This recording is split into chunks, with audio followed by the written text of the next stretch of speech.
সেই দুইটা দল কোন দল?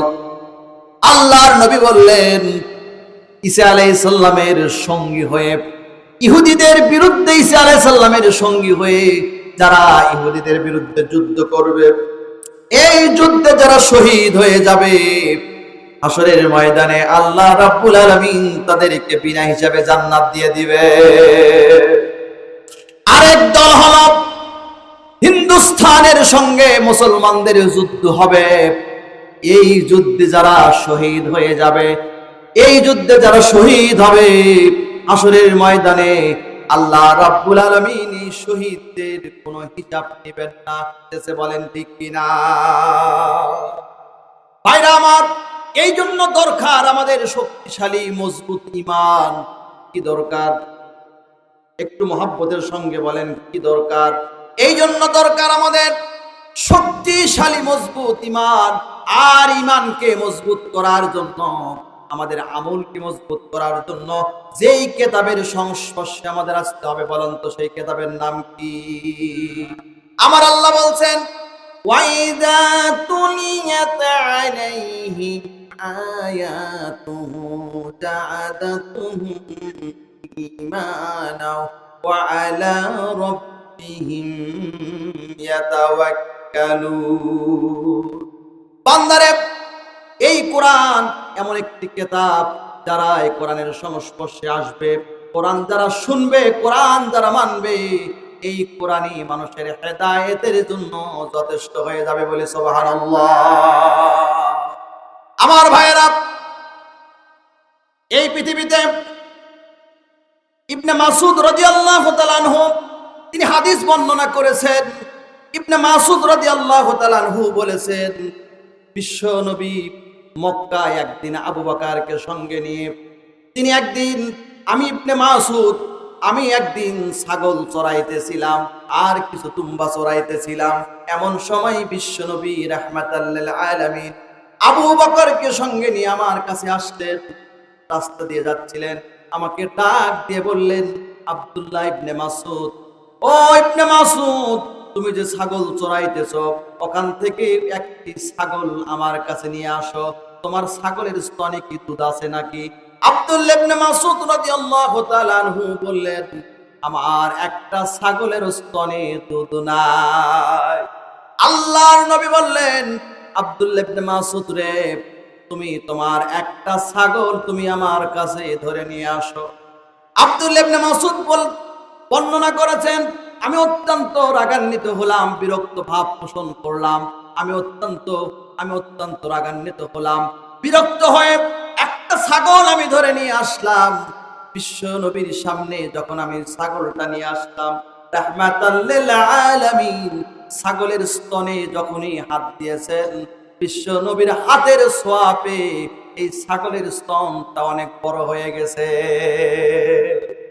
রাহমাতাল লিল আলামিন বললেন, ও আব্দুল্লাহ ইবনে মাসউদ, একটা বাটি নিয়ে আসো, একটা পাত্র নিয়ে আসো।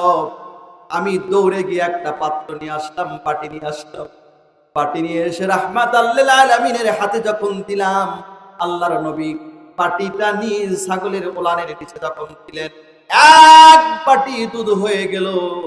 আমরা কয়েকজন মিলে আমরা একেবারে তৃপ্তি সহকারে দুধগুলো পান করলাম।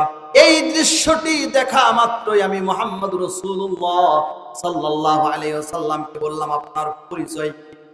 তিনি বললেন, আনা মুহাম্মদ, আমি হলাম মুহাম্মদুর রাসূলুল্লাহ সাল্লাল্লাহু আলাইহি ওয়াসাল্লাম, আমি হলাম আল্লাহর পক্ষ থেকে প্রেরিত নবী এবং রাসূল।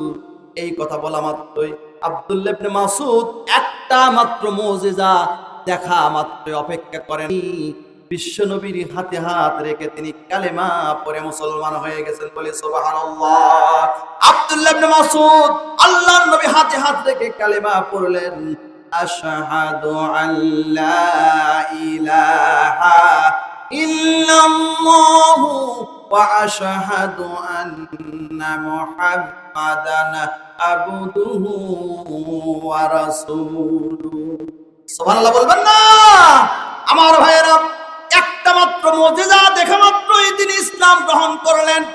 অপরদিকে এই খবরটা যখন চতুর্দিকে সরে গেল, খবরটা সরে যাওয়া মাত্রই আবু জেহেলের কানে যখন খবর গেছে, কয়েকটা ইহুদি খবর যখন পাইল, ইহুদি কয়জন খবরটা পাওয়ার পরে আবু জেহেলের কাছে গেছে, গিয়ে বললেন, আবু জেহেল, অবস্থা তো খুবই খারাপ, মুহাম্মদ যেভাবে মুজিজা দেখানো শুরু করে দিয়েছে, মুহাম্মাদের অনুসারী সংখ্যা তো বাড়তেই থাকবে, আপনি একটু আজকে সন্ধ্যার পরে মুহাম্মদকে ডাকেন।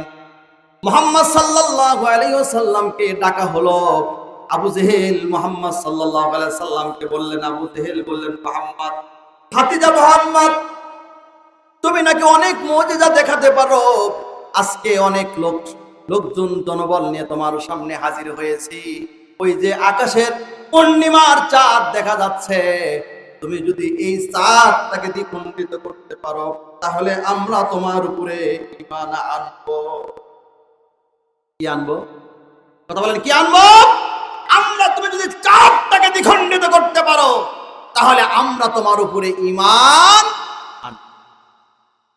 মুহাম্মদ সাল্লাল্লাহু আলাইহি ওয়াসাল্লাম তিনি বললেন, চাচা, আপনি কি সত্যি ঈমান আনবেন? হ্যাঁ, ঈমান আনবো।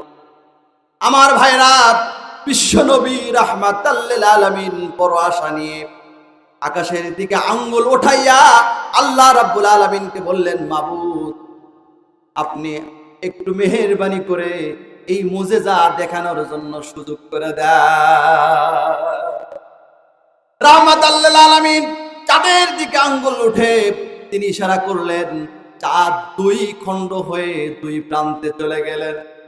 আবু জেহেল, উপস্থিত ইহুদিরা চোখ মুছতেছে আর বলতেছে, মুহাম্মদ, তুমি তো অনেক বড় জাদুকর, এত বড় জাদুকর তো আমরা আমাদের জীবনে কখনো দেখি না। আমার ভাইয়েরা, মুহাম্মদ সাল্লাল্লাহু আলাইহি সাল্লাম বললেন, চাচা, এবার ইসলাম গ্রহণ করুন, দিন গ্রহণ করুন। আবু জেহেল বললেন, আমার বিশ্বাস হয় না তুমি জাদু করেছো। চাচা, কিভাবে বিশ্বাস হবে? মক্কার বাহিরে যারা কাজে গেছে, 1-2 ঘন্টা পরে ওই লোকগুলো যখন মক্কায় চলে আসবে, তাদের কাছ থেকে যখন আমরা শুনবো তারাও এই দৃশ্যটা দেখেছে, তখন তোমার উপরে ঈমান আনবো। আমার ভাইয়েরা, এইবার কয়েক ঘন্টা অপেক্ষা করা হলো। রাত্রিবেলায় মক্কার বাহিরে যারা গিয়েছিল সকল মানুষগুলি যখন বাড়িতে ফিরে আসলো, সকল মানুষ সাক্ষ্য দিল, আজকে আমরা আকাশের পূর্ণিমার চাঁদটাকে দ্বিখণ্ডিত অবস্থায় দেখেছি। শত শত মানুষ তারা বিশ্বনবীর হাতে হাত থেকে ইসলামের বায়াত গ্রহণ করলো, কিন্তু আবু জেহেলের ভাগ্যে ঈমান আনার সৌভাগ্য হলো না। আমার ভাইয়েরা, এই জন্য আপনাদেরকে বলতেছি, যেই প্রেক্ষাপট, যেই সময়, এই সময় আমাদের ঈমানের মজবুতি আনতে হবে। ঈমানের মজবুতি আনতে হলে আমাদেরকে যেই কিতাবের সংস্পর্শে আসতে হবে, তার নাম কি? আল্লাহর নবী বলেছেন, তারাকতু ফিকুম আমরাইন লান তাজিল্লু মা তামাসসাকতুম বিহিমা, কিতাবাল্লাহ ওয়া সুন্নতি রাসূলিহি আও কামা ক্বালা আলাইহিস সালাতু ওয়াস সালাম। আমি নবী তোমাদের মাঝে থাকবো না, কিন্তু আমি নবী তোমাদের মাঝে না থাকলেও দুইটা জিনিস তোমাদের মাঝে রেখে যাচ্ছে। একটি হলো আল্লাহর কালাম কোরআন, আরেকটি হলো আমার সুন্নাহ হাদিস। কোরআন আমাদের মাঝে আছে, কথা বলেন, আছে। হাদিস আমাদের মাঝে আছে, কিন্তু আমরা একটু যদি জিজ্ঞাসা করি, প্রতিদিন কমপক্ষে 1 ঘন্টা না হয় আধা ঘন্টা 20 মিনিট কোরআন এবং সুন্নাহর জন্য আমরা অধ্যয়নের জন্য সময় দেই, যদি বলতে যাই, আমার মনে হয় 100-তে 100% কথা বলেন, ঠিক কিনা? আমার ভাইয়েরা, তারপরও আমরা নিজেদেরকে মুসলমান বলে দাবি করি। আয় হতভাগা মুসলমান! আজকে মুসলমান ঈমান হারা হয়ে যাওয়ার কারণে, কোরআন থেকে দূরে চলে যাওয়ার কারণে মুসলমানেরা ঈমান হারা হয়ে গিয়েছে। মুখে আছে লেবাস, দাড়ি আছে, মাথায় আছে টুপি। আমার মনে হয় যদি আপনারা নিজেদেরকে ঈমানওয়ালা মুসলমান বলে দাবি করেন, আমার মনে হয় আপনাদের চাইতে ভালো ঈমানওয়ালা পিনে কি তা হবে, ঠিক কিনা? একজন হিন্দু মানুষ এই আন্দোলনের আগ থেকে শুরু করে অদ্যবধি পর্যন্ত ইসলামের পক্ষে উনি যেভাবে কথা বলে, আমার মনে হয় অন্তত পক্ষে বিশ্ব নবীর চাচা আবু তালেবের মতো ভূমিকা উনি রাখতেছেন। বলেন ঠিক কিনা? আল্লাহর নবীর চাচা আবু তালেব, ইসলামের জন্য ওনার ভূমিকা ছিল না? ওনার ভূমিকা ছিল না, কিন্তু ওনার ভাগ্যে ঈমান আনার সৌভাগ্য হয় নাই। বলেন ঠিক কিনা? পিনেকিদা একজন হিন্দু মানুষ প্রতিটা মুহূর্তে যেভাবে স্বৈরাচারের বিপক্ষে কথা বলতেছে, একজন মুসলমানও সেভাবে কথা বলতে সাহস পায় না। বলেন ঠিক কিনা? প্রিয় ভাইয়েরা, আমরা দেখেছি কোরআনের কথা বলতে গেলে গলা চেপে ধরা হয়েছে, হাজার হাজার লক্ষ লক্ষ আলেমদেরকে অপমান করা হয়েছে, লক্ষ লক্ষ আলেমদের বিরুদ্ধে মামলা দেওয়া হয়েছে। অন্ততপক্ষে এই সময়টি, এই অত্যাচার থেকে আল্লাহ রাব্বুল আলামিন আমাদেরকে বাঁচিয়ে দিয়েছেন, উদ্ধার করেছেন। এই যে সময়টি আমাদের মাঝে আছে, আল্লাহ পাক এমন একটি প্রেক্ষাপট তৈরি করে দিয়েছেন, ও বান্দা, অন্ততপক্ষে নির্যাতন তোমাদের মাঝে এখন নাই। বিভিন্ন ষড়যন্ত্র থাকতে পারে, তোমাদের ঈমান মজবুত করার, ঈমান তাজা করার, এটাই তোমাদের জন্য সৌভাগ্য সময়। বলেন ঠিক কিনা? প্রিয় ভাইয়েরা, আজকে জালিম অপমানিত হয় নাই? কথা বলেন, হয় নাই? জালিম কোরআনের বিরুদ্ধে, কোরআনের বিরুদ্ধে তিনি এমন একটি পদক্ষেপ গ্রহণ করেছিলেন, কোরআনের বিরুদ্ধে এমন অবস্থা হয়েছিল, আমার ভাইয়েরা, মসজিদগুলোতেও ইসলামের কথা, কোরআনের কথা বলা যেত না। তার দুর্নীতি তো বলে পরেই বললাম, আপনারা সবাই জানেন আল্লাহ এমন ভাবে অপমান করেছে। নিজের দেশ থেকে, আমার দেখা মতে ওনার পূর্বে কেউ এভাবে পালিয়ে বাংলাদেশ থেকে চলে গেছে আমার অন্তত পক্ষে জানা নাই। বলেন ঠিক কিনা? এমন ভাবে পালিয়ে গেছে, এমন ভাবে পালিয়ে গেছে, দুপুরের খাবারের জন্য ভালো সময়টুকু সে পায় নাই। বলেন ঠিক কিনা? আমার ভাইয়েরা, অর্ধেকটা পৃথিবীর শাসক ছিলেন আমিরুল মুমিনিন খলিফাতুল মুসলিমিন ওমর ইবনুল খাত্তাব রাদিয়াল্লাহু তাআলা আনহু। রোম থেকে একদল প্রতিনিধি এসে মদিনায় এসে বলতেছেন, আইনাল মুলুক, তোমাদের রাজা কোথায়? তোমাদের রাজা কোথায়? ওরা বলতেছেন, আমাদের তো রাজা হয় না, আমাদের যিনি শাসক তিনি হলেন আমিরুল মুমিনিন। তোমাদের আমিরুল মুমিনিন কোথায়? যখন এরা বললেন আমাদের আমিরুল মুমিনিন, একটু আগে দেখলাম খেজুর গাছের নিচে তিনি সেখানে উট চড়াইতেছেন। ওরা আশ্চর্য হয়ে গেল, অর্ধেকটা পৃথিবীর তিনি শাসক, তিনি উট চড়ান, কেমন কথা? এক পা দুই পা করে আমিরুল মুমিনিনের কাছে যখন চলে গেছেন, গিয়ে দেখেন দুপুরের আগে প্রায় 11টা, 10:30, 11টা এমন সময় খেজুর গাছের নিচে, ডান কপালের নিচে, ডান গালের নিচে, ডান হাতটা তিনি দিয়ে এই খেজুর গাছের নিচে ঘুমিয়ে পড়েছেন। কিছু দেহ, অর্ধেকটা দেহ রোদ লাগতেছে আর তার গাটা কাঁপতেছে।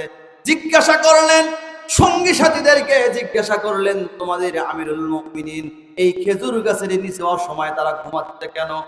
প্রশ্নের জবাব আসলাম, আমাদের আমিরুল মুমিনিন রাতের বেলায় তিনি প্রজাদের অবস্থা দেখার জন্য সারা রাত তিনি খোঁজ নেন, আর রাতের অধিকাংশ সময় তিনি কিয়ামুল লাইল, তাহাজ্জুদের নামাজে যায়, নামাজে দাঁড়িয়ে সেজদায় পড়ে চোখের পানি তিনি ফেলেন, যার কারণে দিনের বেলায় তিনি ঘুমাতেন কোনো বডিগার্ড ছাড়া।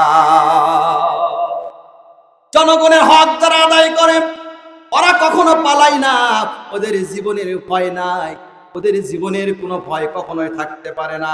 আমার ভাইরা, এই জন্য আজকের এই মাহফিল থেকে আপনাদেরকে একটি মেসেজ দিতে চাই, সেটা হলো আমরা জীবনে প্রত্যেকটি ক্ষেত্রে বিশ্বনবী জনাবে মুহাম্মদ রাসূলুল্লাহ সাল্লাল্লাহু আলাইহি সাল্লামকে যদি আদর্শের মুক্ত প্রতীক মনে মেনে নিতে পারি, আল্লাহ রাব্বুল আলামিন বলেছেন, লাকাদ কানা লাকুম ফি রাসূলিল্লাহি উসওয়াতুন হাসানাহ। কথাটি কার? একটু মেহেরবানি করে আবার বলেন কথাটি কার? আল্লাহ রাব্বুল আলামিন বলছেন তোমাদের জন্য একমাত্র অনুসরণীয় অনুকরণীয় চরিত্রের মধ্যে প্রতীক হলেন তোমাদের রাসূল। আর যদি তোমরা তোমাদের রাসূলকে অনুসরণ করো কি হবে? কুল ইন কুনতুম তুহিব্বুনাল্লাহা ফাত্তাবিউনি ইউহিব্বুকুমুল্লাহ ওয়া ইয়াগফির লাকুম যুনুবাকুম ওয়াল্লাহু গফুরুর রহিম। আল্লাহু আকবার। আমার ভাইরা, আল্লাহ রাব্বুল আলামিন বলছেন যদি তোমরা তোমাদের নবীকে উনার জিন্দেগীর গুনাহ maaf করে দিব, এমন একজন মানুষ যাকে যদি আমরা মেনে নেই, তার জীবনে ব্যক্তিগত জীবন, পারিবারিক জীবন, সামাজিক জীবন, রাষ্ট্রীয় জীবন, প্রত্যেকটা জীবনের আদর্শ যদি বিশ্ব নবীর কাছ থেকে নেই, তাহলে আমাদের জন্য লাভ না লস? কথা বলেন, লাভ না লস? ভাইরা আমার, এমন লাভ হবে আল্লাহ রাব্বুল আলামিন আমাদের জিন্দেগীর সমস্ত গুনাহগুলিকে maaf করে দিবে। আমার ভাইরা, বিশ্বনবী রাহমাতাল লিল আলামিন তিনি তার জীবনের প্রত্যেকটি ক্ষেত্রে তিনি বলে গেছেন, ও আমার সাহাবীরা, রাতের অন্ধকারে আর দিনের আলোতে যখন যে সময় আমার ভিতরে যা কিছু দেখতে পাও মানুষের মাঝে খুলে খুলে বলে দাও। একমাত্র বিশ্বনবী ছাড়া এই পৃথিবীতে কোন আলেম বলেন, কোন হুজুর বলেন, কোন পীর বলেন, কোন নেতা বলেন, কারো কি ক্ষমতা আছে আমার জীবনে রাতের অন্ধকারে আর দিনের আলোতে যখন তা কিছু করি না কেন সব মানুষের মধ্যে বলে দেওয়া কি সম্ভব? কথা বলেন, সম্ভব?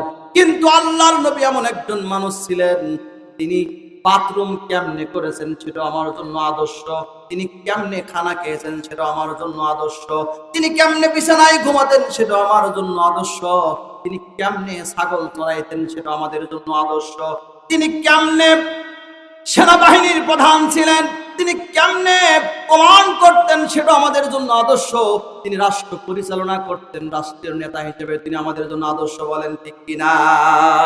আমার ভাইরা, এমন আদর্শ আমরা যখন কবরে চলে যাব, কবরে চলে যাওয়ার পরে হাজার হাজার আপনজন, আত্মীয় স্বজন, নেতা নেত্রী সবাই আমাদের কবরের পাশে আসবে, আমাদেরকে দাফন করবে, আমাদের কাফন পরাইয়া যখন দাফন করে তারা ফিরে চলে যাবে, কোন আপনজন, কোন বাবা মা, আমাদের কোন শিক্ষক, কোন ওস্তাদ, কোন নেতা আমাদের জন্য কোনো কাজে আসবে না। কিন্তু বিশ্ব নবী এমন নেতা, ওই কবরের মধ্যে যখন তার নামটা জিজ্ঞাসা করা হবে, এক বর্ণনায় এসেছে যখন বলা হবে হাজার মান হাজার রাজুল, বলো এই লোকটাকে।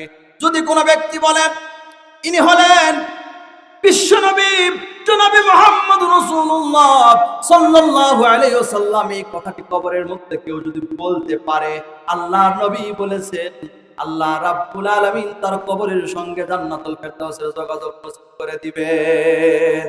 আর যদি কেউ বলে আয় হাতালাদ্রি, আমি কিছু জানি না, ওনাকে চিনিও না, আমি জানিও না, তার কবরটা জাহান্নামের টুকরা হয়ে যাবে। তাহলে বলেন তো, বিশ্ব নবীকে যদি আমরা আমাদের আদর্শের মুক্ত প্রতীক হিসেবে যদি মেনে নেই, তাহলে আমাদের জন্য লাভ না লস? লাভ না লস?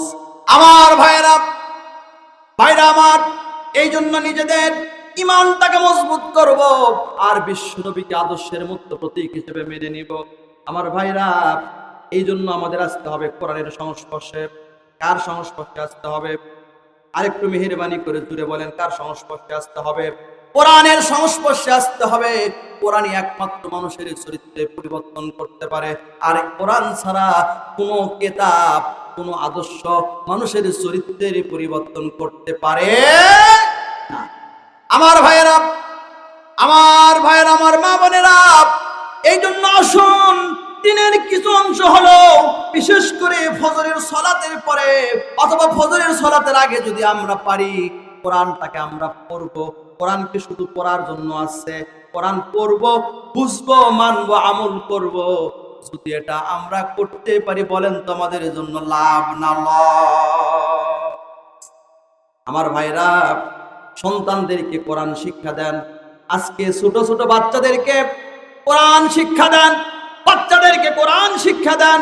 আমার ভাইরা, হাসরের ময়দান যখন 50,000 সানা মিম্মা তাউদ্দুন, একদিন দুই দিন নয় 50,000 বছর হাসরের ময়দানটা লম্বা হয়ে যাবে। কয়দিন হবে? কথা বলেন, কয়দিন হবে? 50,000 বছর হাসরের দিনটা যখন লম্বা হয়ে যাবে, সমস্ত মানুষগুলো ইয়া নাফসি করবে। শুধু মানুষগুলো নয়, শুধু মানুষ নয়, সিদ্দিক আকবর, আবু বকরের মতো ব্যক্তি সেখানে হাসরের ময়দানে ইয়া নাফসি করতে থাকবে। উমর ইবনুল খাত্তাবের মতো ব্যক্তি হাসরের ময়দানে ইয়া নাফসি করতে থাকবে।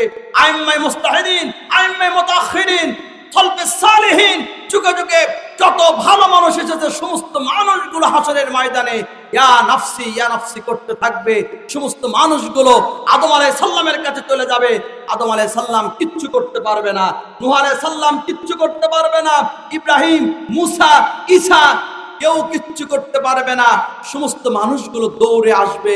শেষ পর্যন্ত বিশ্ব নবী জনাবে মুহাম্মদ রাসূলুল্লাহ সাল্লাল্লাহু আলাইহি ওয়াসাল্লামের কাছে দৌড়ে চলে আসবে। এসে দেখবে রাহমাতাল লিল আলামিন তিনি সিজদায় পড়ে গিয়ে কান্না করতেছে, ইয়া উম্মতি বলে তিনি কান্না করতেছেন। একজন মানুষই কাঁদবেন, তিনি হলেন জনাবে মুহাম্মদ রাসূলুল্লাহ, মহব্বতের সঙ্গে বলি সাল্লাল্লাহু আলাইহি ওয়াসাল্লাম। আমার ভাইয়েরা, আল্লাহ রাব্বুল আলামিন বলেছেন ইয়াউমা নাদউ কুল্লা উনাসিন বিইমামিহিম। কথাটি কার? আরেকটু মেহেরবানি করে বলেন কথাটি কার? আল্লাহ রাব্বুল আলামিন বলেছেন ইয়াউমা নাদউ কুল্লা উনাসিন বিইমামিহিম। ইমাম মানে নেতা। হাসরের ময়দানে সমস্ত মানুষগুলো তাদের নেতার সঙ্গে দলবদ্ধ হয়ে দাঁড়িয়ে যাবে। এইভাবে যখন দাঁড়িয়ে যাবে,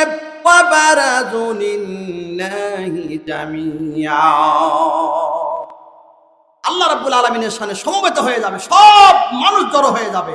বিশ্ব নবীকে যারা ভালোবাসে সে থাকবে, আল্লাহর নবী থাকবে সামনে, আর আল্লাহর নবীর অনুসারীরা তার পিছনে থাকবে।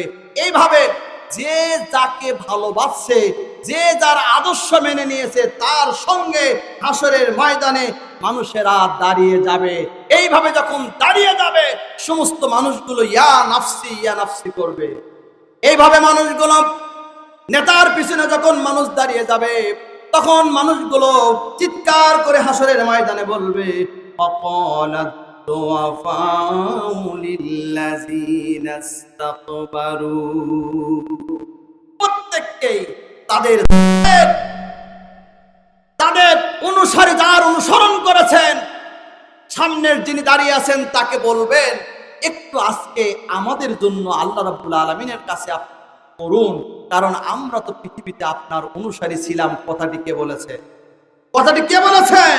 আল্লাহ রাব্বুল আলামিন বলেছেন, ইন্না কুন্না লাকুম তাবাআন ফাহাল আনতুম মুগনুনা আন্না মিন আযাবিল্লাহি মিন শাইই। আজকের এই বিপদের সময়, মুসিবতের সময় একটু মেহেরবানি করে আপনারা একটু মেহেরবানি করে আমাদের জন্য করুন। ওরা বলবে, এই বিপদের সময় আমরা তোমাদের জন্য কিচ্ছু করতে পারবো না। তখন ওরা বলবে, আপনারা করতে পারবেন না, তাহলে কেন আমাদেরকে আপনাদের দলে ডেকেছেন? তখন সমস্ত মানুষগুলি যখন এই চিৎকার করবে, বিক্ষোভ করবে, তাফসীরের কিতাবে এসেছে হাসরের ময়দানে মানুষগুলো যখন বিক্ষোভ করবে, তখন তারা বলবে, ক্বালু লাউ হাদানাল্লাহু লাহাদাইনাকুম। আমরা ওই পৃথিবীতে নিজেরা হেদায়েত প্রাপ্ত ছিলাম না, তোমাদেরকে হেদায়েত দিতে পারি নাই, যার কারণে আজকে তোমাদের যে অবস্থা আমাদেরও আজকে হাসরের ময়দানে একই অবস্থা। আমার ভাইয়েরা, তখন এরা বলবে, তোমরা যেহেতু হেদায়েত দিতে পারবে না, তাহলে কেন আমাদেরকে তোমাদের দিকে ডেকেছিলে? তখন ওরা বলবে, ওয়ামা কানা লিয়া আলাইকুম মিন সুলতানিন ইল্লা দাওয়াতুকুম ফাস্তাজাবতুম লি। তখন ওরা বলবে, আমরা তো তোমাদেরকে ডেকেছিলাম শুধুমাত্র তোমরা ক্ষমতার লোভে আর অর্থের লোভে তোমরা আমাদের দলে যোগ দিয়েছো, কিন্তু আজকে তোমাদেরও যে অবস্থা আমাদেরও সেই অবস্থা। হাসরের ময়দানে তোমাদের জন্য আমরা কিচ্ছুই করতে পারবো না। কথাটি কে বলেছেন? কথাটি কে বলেছেন? আমার ভাইয়েরা, আল্লাহ রাব্বুল আলামিন বলেছেন এরপরে এই মানুষগুলি তারা বলবে, কি বলবেন সে কথাটিও তারা বলে। আল্লাহ রাব্বুল আলামিন কোরআনুল কারীমের মধ্যে বলে দিয়েছেন এই মানুষগুলি চিৎকার করে বলবেন, যেহেতু আমরা হেদায়েত পাই না, হেদায়েতের উপরে ছিলাম না, অতএব আমরা জাহান্নামী হয়ে যাব। অতএব রাব্বুল আলামিন তোমার কাছে আমরা একটু আবেদন করি, রব্বানা আখিরনা ইলা আযালিন করিব।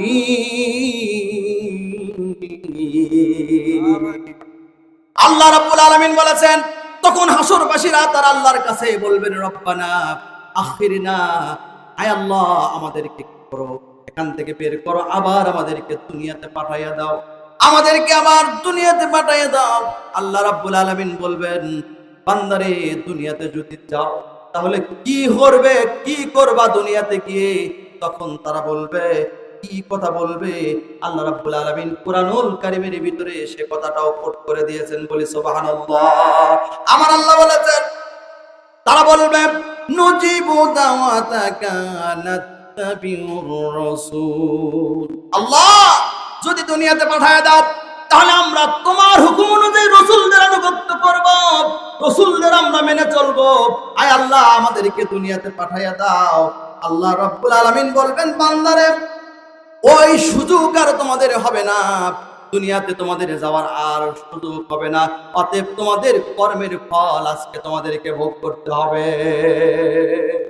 আমার ভাইয়েরা, ওই হাসরের ময়দানে রাব্বুল আলামিন তখন তাদের বিচার করবেন, তখন তাদের জন্য জাহান্নামের ফয়সালা যখন হয়ে যাবে, তখন সূরা হামিম সিজদার 29 নম্বর আয়াতে আল্লাহ রাব্বুল আলামিন বলেছেন, আল্লাহ সুবহানাহু ওয়া তাআলা হামিম সিজদার 29 নম্বর আয়াতে বলেছেন, ওয়াকালাল্লাযীনা কাফারু রাব্বানা আরিনাল্লাযীনা আজালতানা মিনাল জিন্নি ওয়াল ইনসি নাজআলুহুমা তাহতা আকদামিনা লিয়াকুনা মিনাল আসফালিন।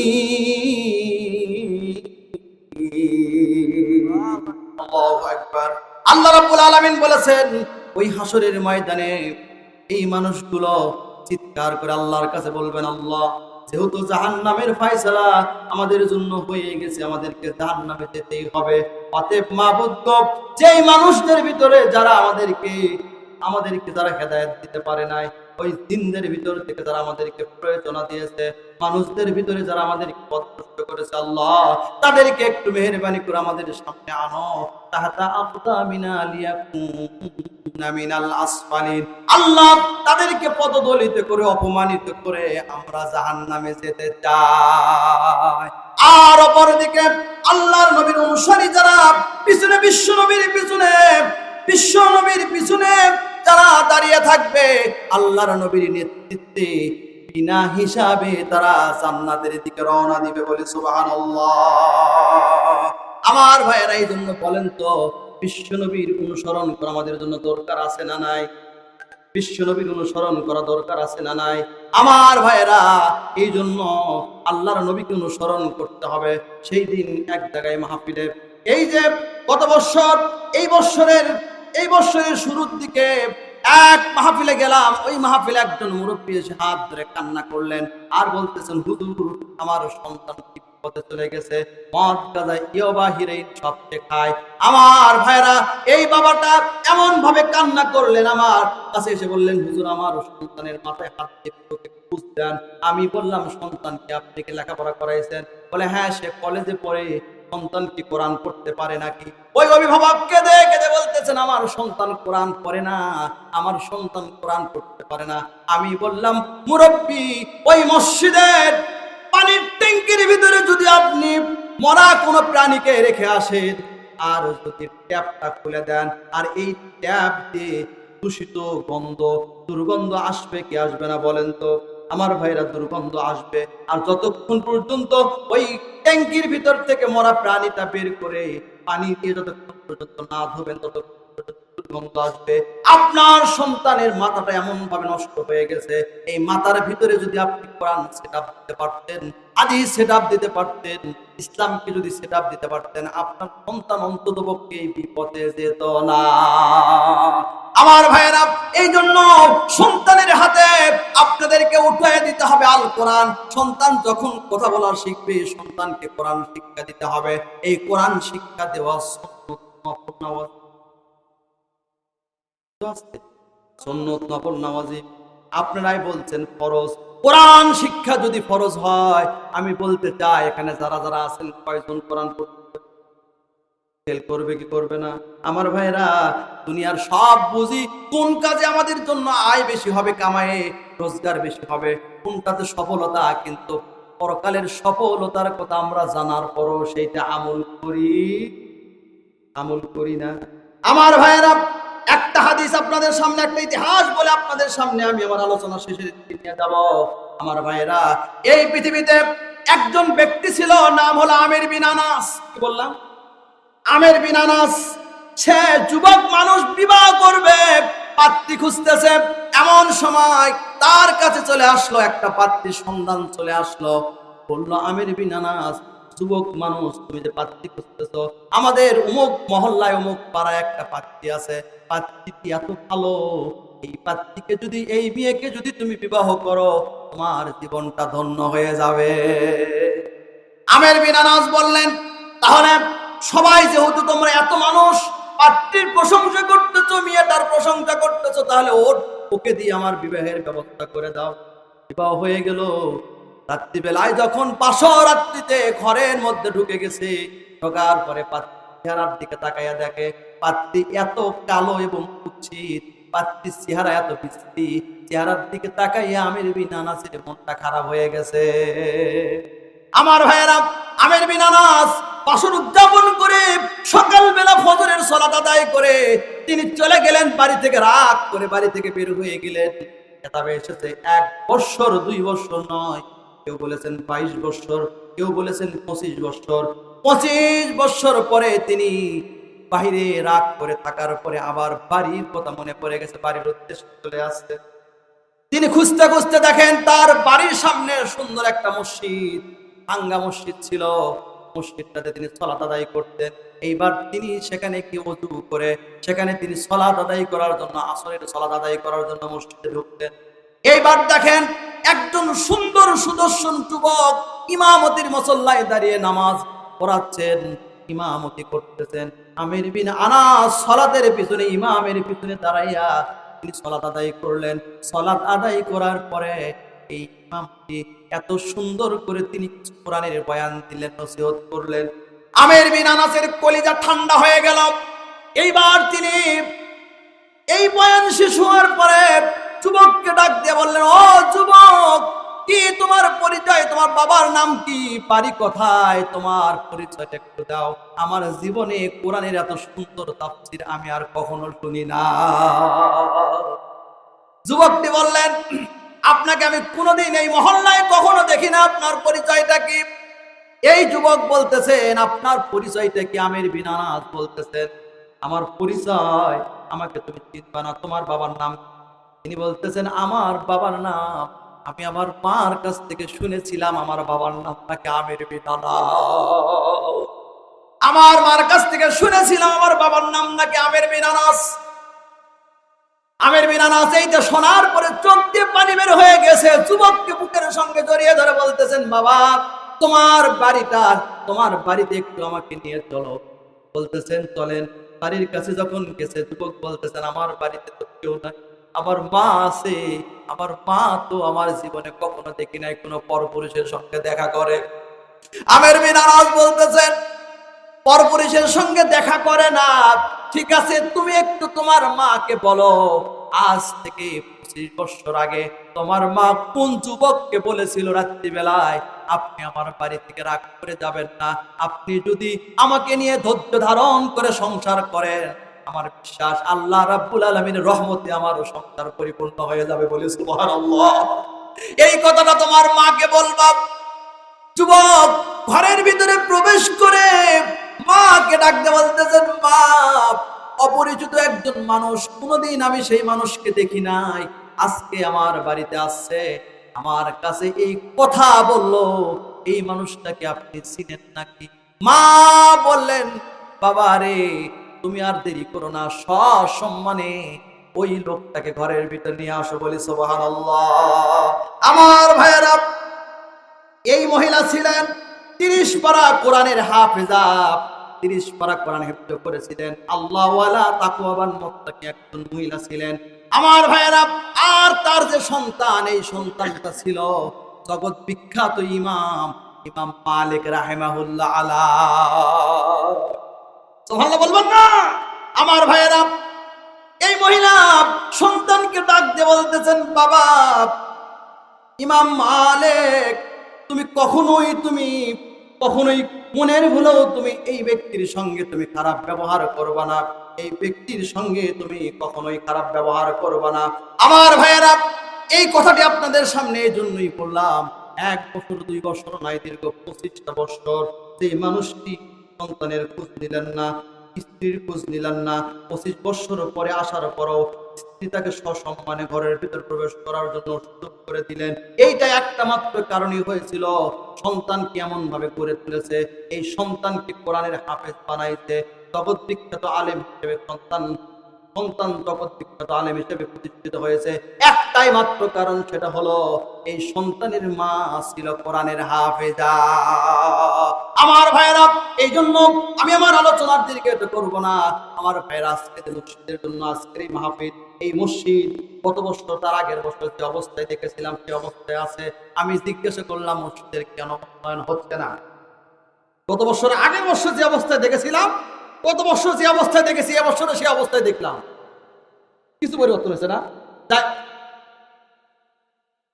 জি আচ্ছা, অনেক আজকে আপনাদের সম্মানিত সহসভাপতি সাহেব উনি বললেন কিছু পরিবর্তন হয়েছে, তবে মসজিদের পরিবর্তনের চাইতে এই এলাকার আপনাদের বাড়ি ঘরের পরিবর্তন মনে হয় অনেক বেশি হয়েছে। ঠিক কি কথা বলেন, ঠিক কিনা? এই মসজিদের উন্নয়ন করা আপনাদের জন্য দরকার আছে তো? কথা বলেন, আছে তো? আমার ভাইয়েরা, হাসরের ময়দানে এই মসজিদের জন্য যারা দান করবে, আল্লাহ রাব্বুল আলামিন বলেছেন, মান জাবিল হাসানাতে ফালাহু আশরু আমসালিহা। আল্লাহ রাস্তায় যারা 1 টাকা দান করলো, আল্লাহ রাব্বুল আলামিন তার দানটাকে 10 গুণ হারে বাড়াইয়া দিবে, বলি সুবহানাল্লাহ। কথাটি কার? কথাটি কার? আল্লাহর কথা বিশ্বাস হয়? আল্লাহর কথা বিশ্বাস হয়? আমার ভাইয়েরা, এই মসজিদ উন্নয়নের জন্য আজকের এই মাহফিল। প্রিয় ভাইয়েরা, আমার পরে আজকের মাহফিলে সম্মানিত আমার বন্ধুবর, আজকের মাহফিলের প্রধান বক্তা উনি আছে, উনি আসবে, উনি কথা বলবে, আপনার প্রাণ খুলে ওনার কথা শুনবেন। কিন্তু তার আগে একটু আমি আপনাদের কাছ থেকে 10টা মিনিট আল্লাহর ঘর মসজিদের জন্য, আল্লাহকে খুশি করার জন্য, রাসূলকে, আল্লাহর রাসূল কবরের মধ্যে যেন আমাদের জন্য কবর, মিজান, হাসর, ফুলচেরাত সকল জায়গায় বিশ্বনবী আমাদের জন্য যেন সুপারিশের